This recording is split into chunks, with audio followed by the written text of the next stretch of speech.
Hello, my name is Mark Ellis from Stick and Rudder Studios, and today I want to take you through another demo, an example of things you can do with the remote virtual devices.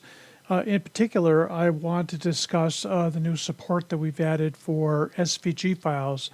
These are scriptable vector graphic files.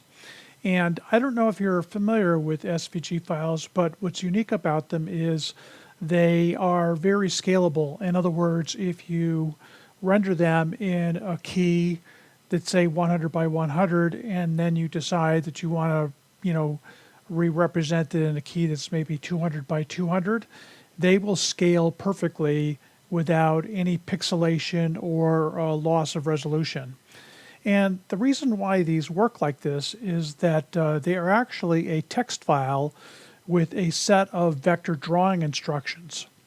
So when X-KeyPad or even a browser or other things that are capable of displaying SVG files work, when it comes time to draw them, it's not just a rasterized bitmap, PNG or JPEG file, okay, that's getting jammed up on the screen with pixels. It actually goes through and will draw the lines and the curves and circles and all the different elements that make up that particular image. So they are really good at being able to be used in a number of different resolutions, or in situations like that where you really don't want to lose any quality as you change the size of that image. The other interesting thing about them is that since they are basically text files, they have attributes in them that allow you to do things like adjust things like the rotation of a particular element within the SVG, or maybe you want to change the color of a particular element within the SVG or object, whether that be a line, a circle, or a group of lines that make up something like a needle in a gauge. And I'm actually going to show you how with our implementation of SVGs with remote virtual devices, not only can we render them regardless of what the scale is that we're putting them in, have them be high quality, but you can also, using the Lua integration that we've done for scriptable vector graphics, you can actually modify aspects of them, when you need to. And we're going to actually show you a demonstration of 4 gauges that we've developed using SVG files, where they're totally animated by simply modifying the rotational values and whether a particular element is shown or not shown, in the SVG. And a couple of advantages to this is it really makes them look good, but the other advantage is they're very high performing. In order to send over to the remote virtual device the change of an element, there's only a small bit of data that needs to get sent over. And then what happens is on the remote virtual device, it will update that SVG document and re-render it anytime that it sees a change. So it performs very well. It doesn't mean there's a lot of data that you're pushing or manipulating around. And yet, regardless of what size you render them in, they look fantastic.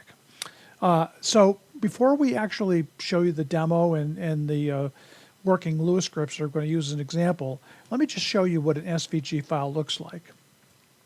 So first over here, let me bring over this Windows Explorer.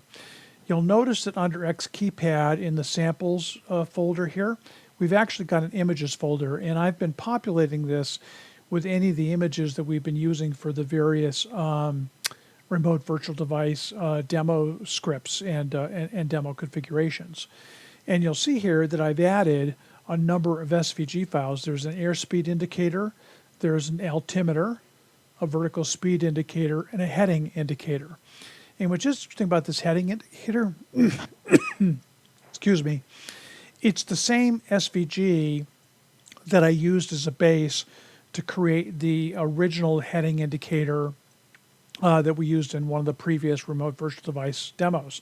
The difference being is that I took that SVG, I turned it into a bitmap, and then started to break it apart into, the dial versus the heading bug and things like that. And the example we're going to show is we're going to actually show that all getting rendered as one SVG image, and we're going to modify the elements in it.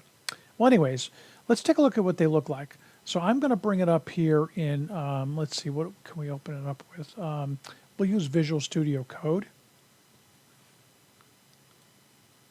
which gives you a nice highlighting. Basically, an SVG is just a text document that is in XML format, similar to what you would see with like HTML for a browser. And again, the way these work is when you render an SVG file in a browser, the browser is actually looking at all of this text. It parses it and it figures out, what should the page color be? What should the border color be?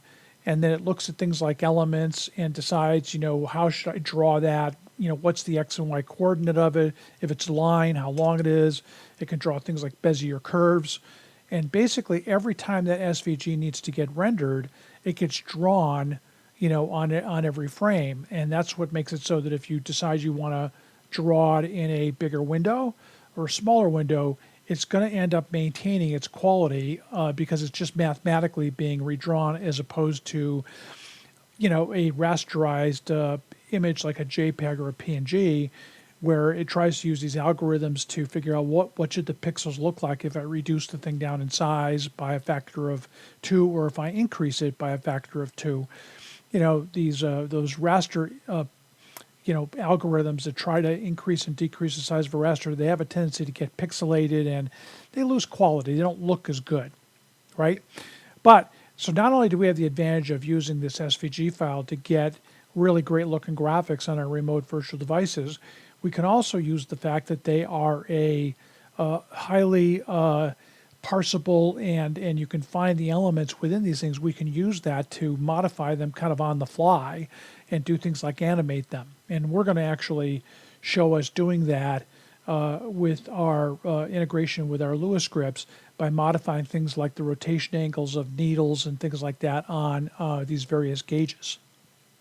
Okay, so why don't we close that? The other thing to do is these SVG files, there are a number of editors out there that you can use to actually draw and create SVG files. One free one is called Inkscape, and I'm actually going to bring this up and show you what this guy looks like in Inkscape. Yeah, Inkscape. We'll just go ahead and do that.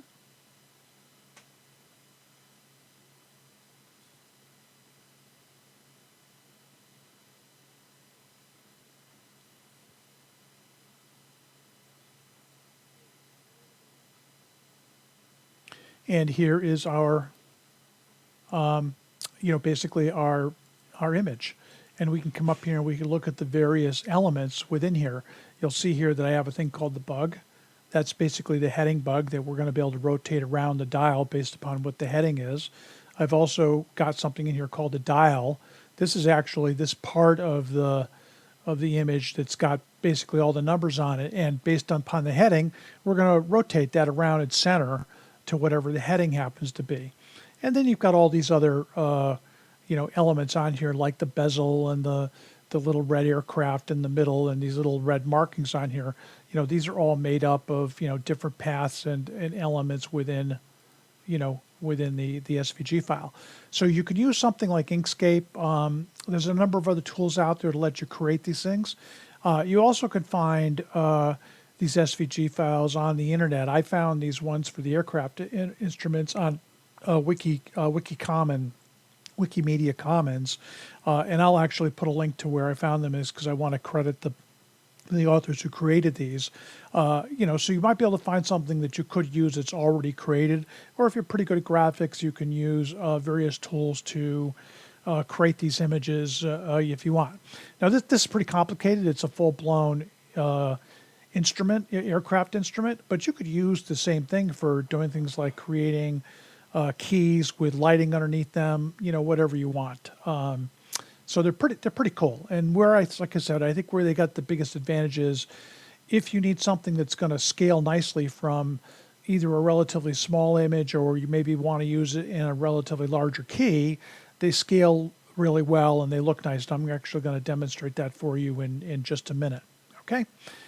All right, so let's close down Inkscape here, and let's go ahead and install the script and the configuration for this. Now again, this is building upon the Cessna 172 remote virtual device demo that we did.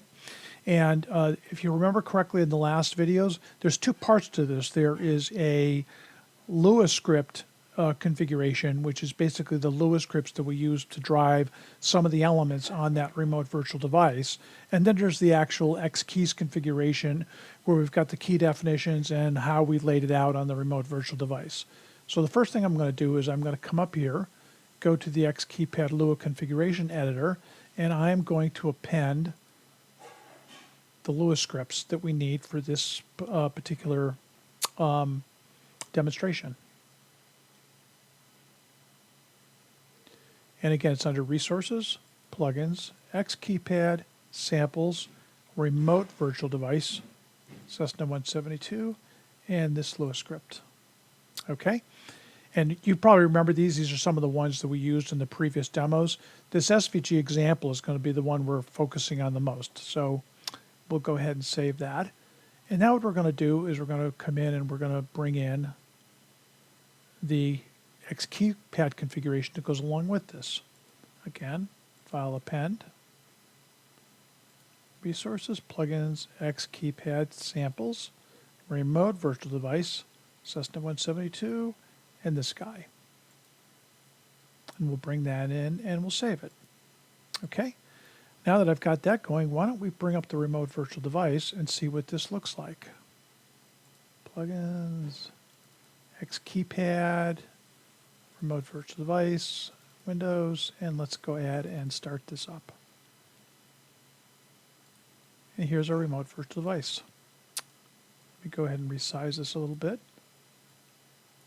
Okay, and what you're going to see is I've added a new page here called SVG Gauges.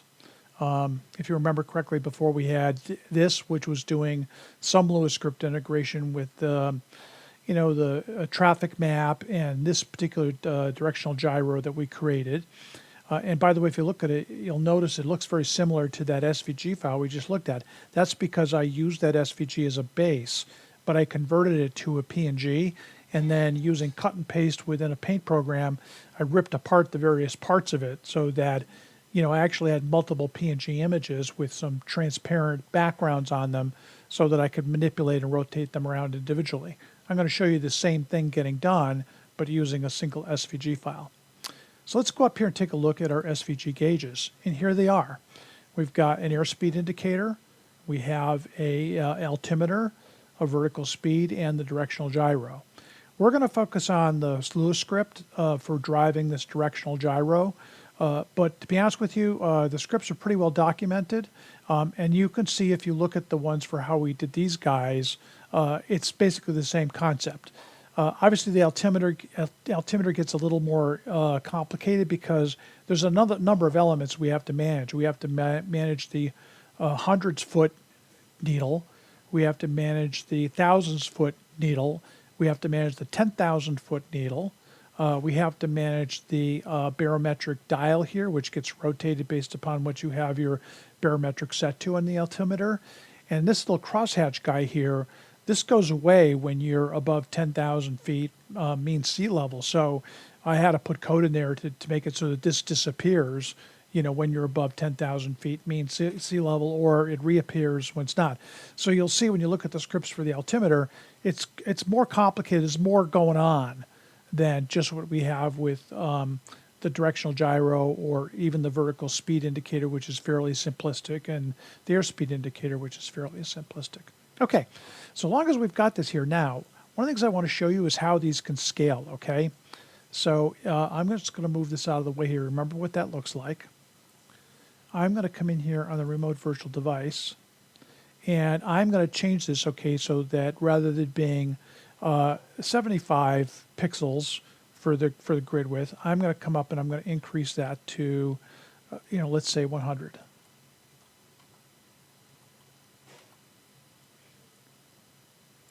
And if I bring this back over here, you'll see the gauges are now quite a bit bigger, but they absolutely look perfect.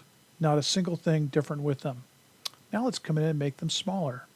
Let's come down and make it to, let's say, 50 by 50. Bring the virtual device back over here. They're quite a bit smaller now, but notice not a single loss in quality in the way these work. So you could see the advantages of what you get with a remote virtual device if you happen to use an SVG file. And oh, by the way, just to render the SVG file as an image, you don't have to do any Lua scripting or anything. If you simply pick an SVG from the image picker, if it's getting rendered within a remote virtual device, the remote virtual device knows it's an SVG and it knows to scale it based upon the size of the key that you're trying to render it within. Where we're going to use the Lua script is to actually manipulate dynamically the elements within a particular SVG, and in particular around the DG. What we're going to be doing is manipulating the rotation angle of this heading, this dial, which basically shows what magnetic heading we're on, and we're going to manipulate the element for the heading bug, these little green little lines here that I've got. Okay? All right, let's move this back over here. Let's put this back to 75, where we had it.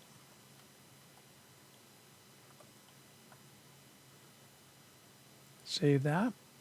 And now what I want to do is come over here to my script. And what I'm going to do is bind this script, this SVG sample, with a Lua file, simply because I think I can bring it up in an editor where it's a lot easier to see the code. Hold on. What I have to do first is I have to create the file.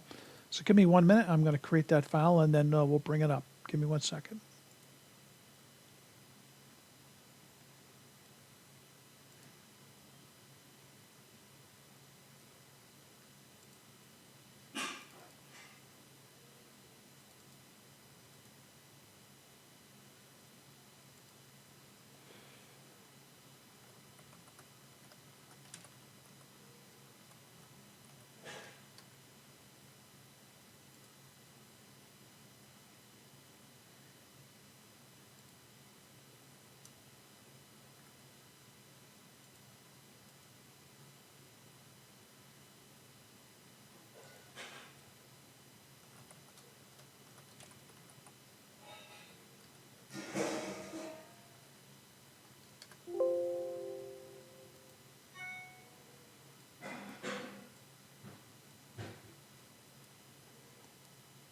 Okay, now that I got the text file created, I can go ahead and bind it again.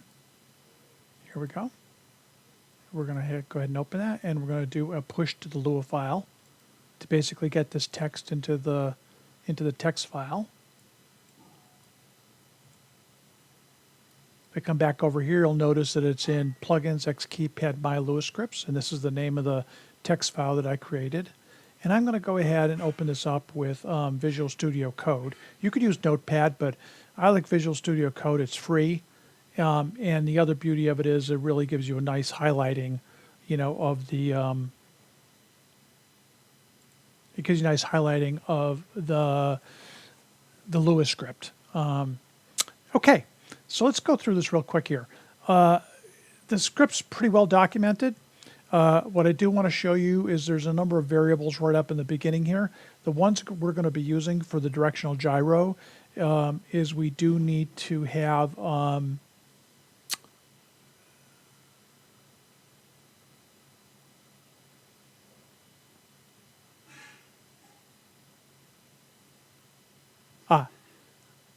a minute I forgot about this, okay? Let me just show you this really quick, okay? Let me move this over here. I actually ended up using, if I come back over here to the Lua scripts, in the DG sample, I have a couple of data refs that I created up here. And you notice normally I put local in front of them. That means that the definition of that variable is local to that script.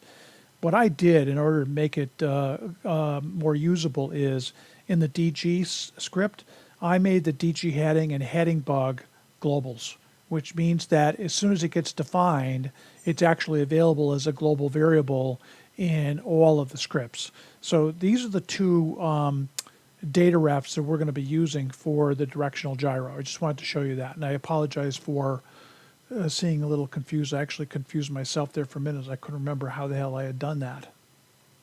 So let's come back over here, and we're going to scroll down to the bottom here. And we're going to notice that in the registering of these things, the one that we register to draw the SVG heading indicator is the function called draw SVG heading indicator. And all we're going to do is come up to that function, draw SVG heading indicator. So this function gets called every time we need to draw that SVG key. And again, to just remind you where that gets done, if you come over here to the configuration on page 4, we've got that SVG heading indicator. Over here in the Lua on draw functions and Lua on key functions, this is where we put those functions in here.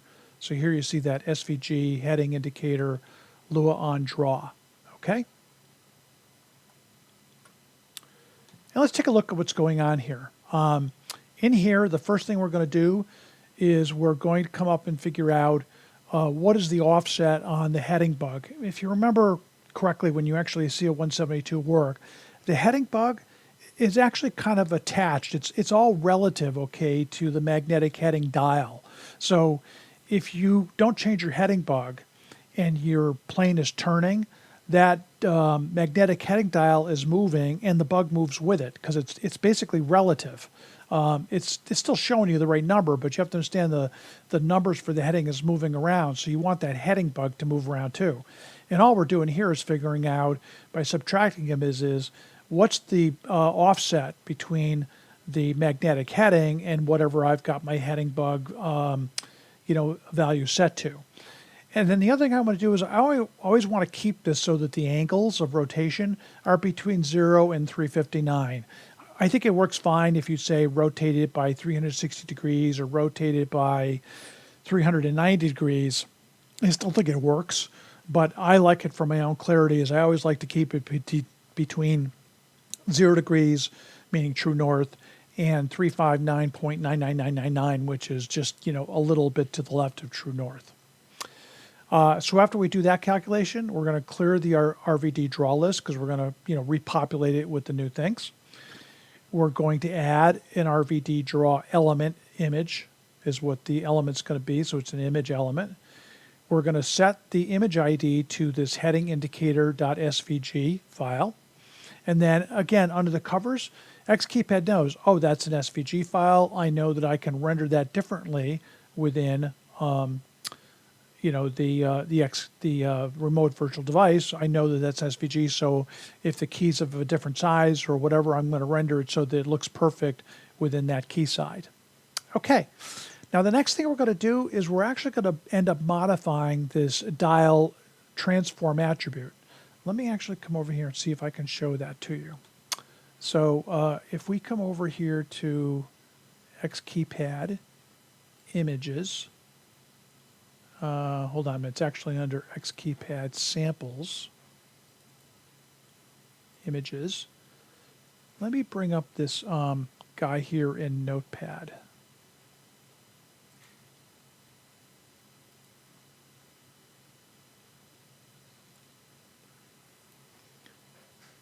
And let's search for dial.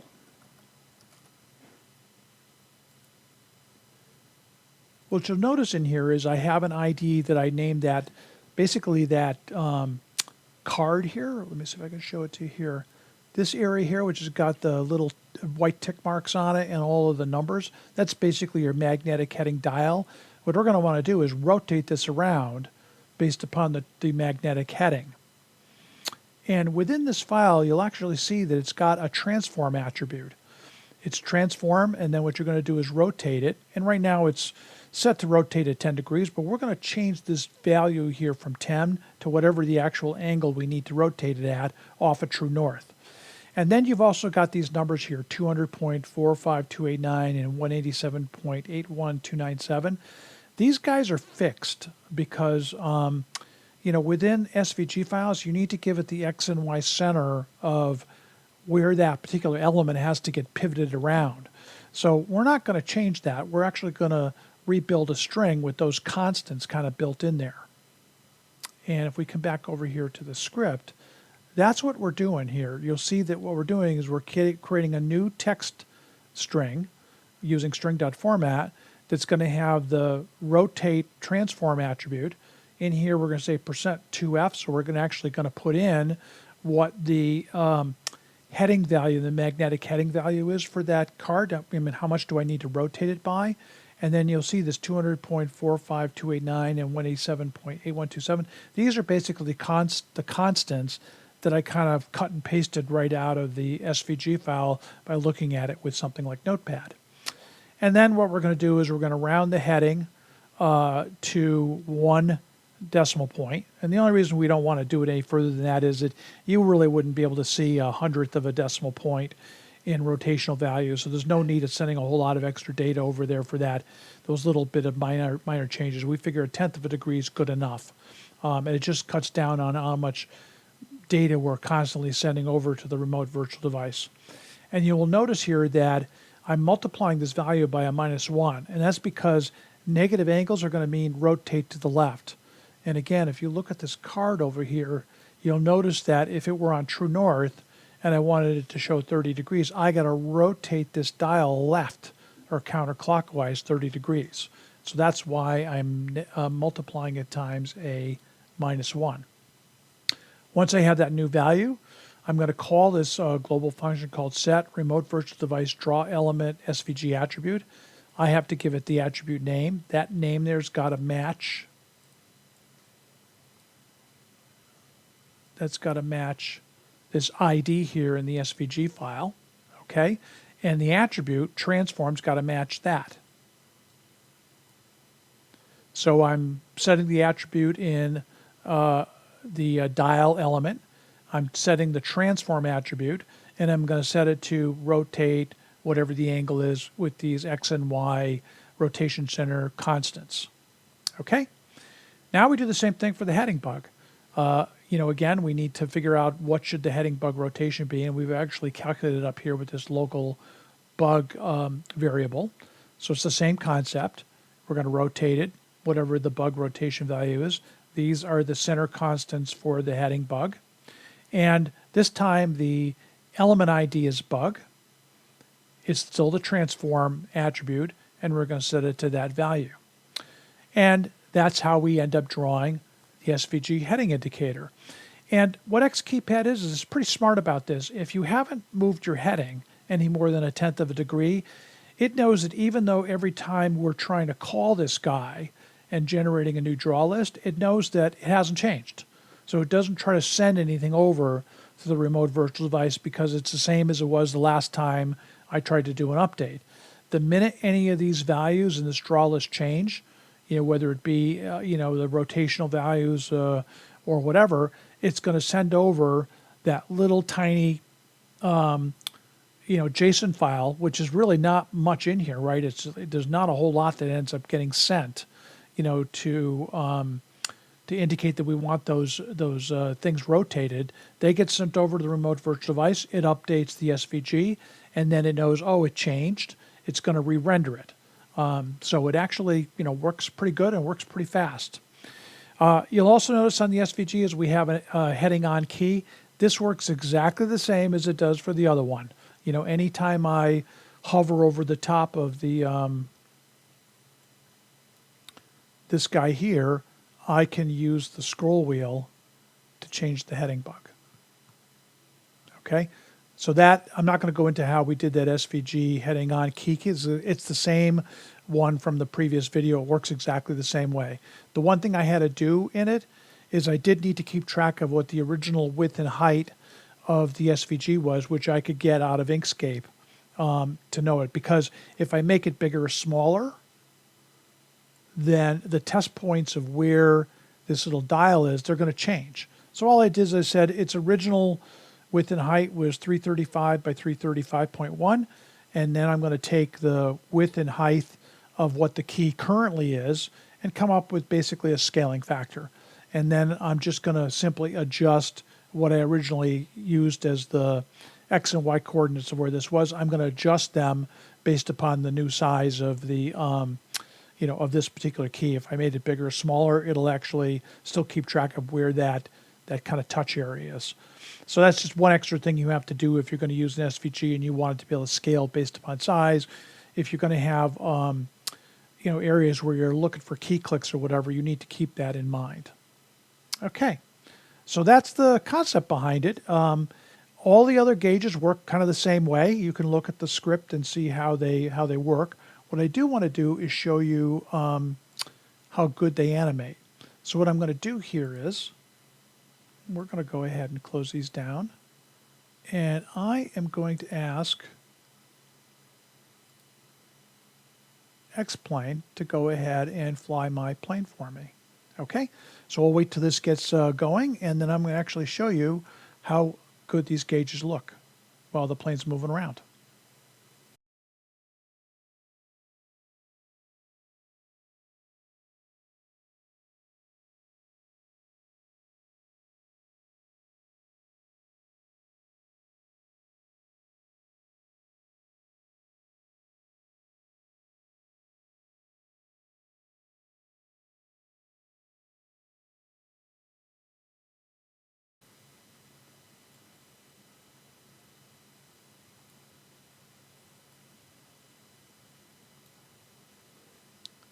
Okay, so we're starting to move here, and you can see the heading dial moving around.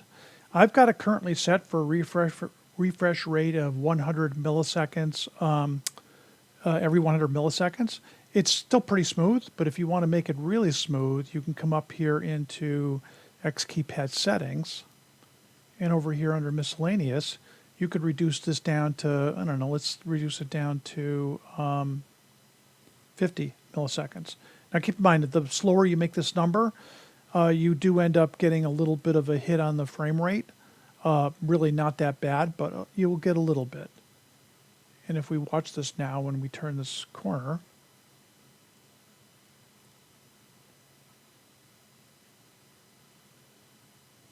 you can see that the directional gyro moves even smoother. And that's because we're sending that change data over to the remote virtual device at a much higher rate. Basically, every 50 milliseconds, it's going to say, did anything change? If it did change, send that over to the remote virtual device, and it will re-render it in its new position. With the previous setting of 100 milliseconds, it's still pretty good. It's definitely good enough for things like switches and buttons like that. Might not be fast enough for something like a gauge, but it still looked pretty good. And you can see in a minute here when we start taking off how the airspeed indicators and altimeter and vertical speed indicators work.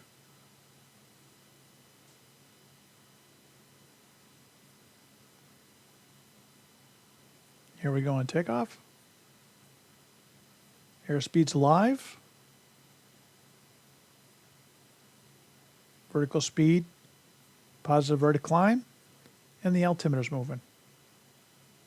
And you could see that at, every 50 milliseconds, the smoothness of these gauges is actually pretty impressive. Even at 100, I still think they look really good. And it's up to you. You can, if you're going to use things like this, you can adjust it based upon how, how much you want it to look really nice versus maybe taking a little bit of a hit in frame rate. If we come up here and take a look at plugin admin, you could see with X-KeyPad, it's still only taking like 1.1 frames, which is not bad at all. If I were to drop that back down to 100 milliseconds, this would go down to like being negligible.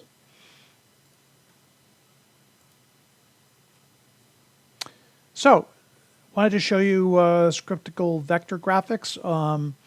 It is for just to use them as an image with a remote virtual device. The nice thing about them is whether you animate them or not with all this fancy dial movement, they're just going to scale really nice. If you want the key to maybe be small in one case or you want to make it larger or whatever, they'll always be rendered in very high quality on a remote virtual device. My next step is to make these SVGs work with Stream Deck devices. Apparently the Stream Deck does support SVGs. I haven't played with it yet. And I think the concept, we can use it there, like if you wanted to animate a key. One example is the guy who did the configurations for the Stream Deck Airbus implementations. He actually would like to have a key that can show the various states of the Airbus flaps positions, including as they're animating, as the flaps are coming down or going up, you can actually make that flap indicator key, move really nicely and very smoothly. So I'm going to work on the X to see if we can't get the SVG support there. And again, the reason why we do that is that to try to do that with just PNGs, you would have to have a whole bunch of PNGs showing that key in all those different states. With something like these SVG files, we can do it dynamically simply by changing a rotational angle value of a particular element within the SVG, or maybe the color of an element, or things of that nature, whether it's hidden or not displayed. All right, thank you very much for watching. I do recommend that if you're interested in getting into this, spend some time to look at the comments in the Lewis scripts, and I think you'll get a sense of what's going on. I will ultimately write up some pretty good documentation on how this all works. At the moment, the user guide is primarily referring to these demo videos until I get this all worked out and I know that it's working the way we want it to, and then I'll spend the time writing the real documentation. Again, thanks a lot for watching.